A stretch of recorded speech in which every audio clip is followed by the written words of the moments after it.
Sorry, guys, I can only do 5 minutes at a time, so let me finish. Okay. Let me read the rest. I'm going to start a little from the paragraph before.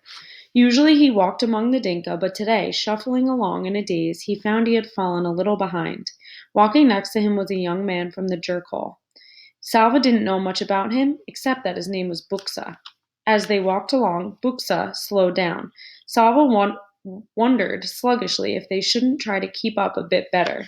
Just then, Buxa stopped walking. Salva stopped too, but he was too weak and hungry to ask why they were standing still. Buxa cocked his head and furrowed his brow, listening.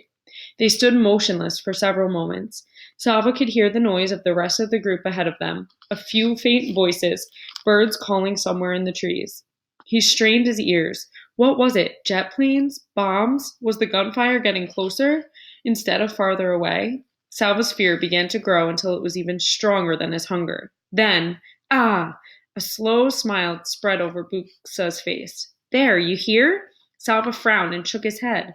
Yes, there it is. Come. Buxa began walking very quickly. Salva struggled to keep up. Twice Buxa paused to listen, then kept going even faster. What? Salva started to ask. Buxa stopped abruptly in front of a very large tree. Yes, he said. Now go call the others. But what shall I tell them?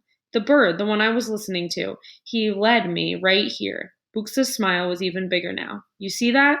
He pointed up at the branches of the tree. Beehive, a fine, large one. Salva hurried off to call the rest of the group. He had heard of this, that the jerkhole could follow the call of the bird called the honey guide, but he had never seen it done before. Honey, this night they would feast.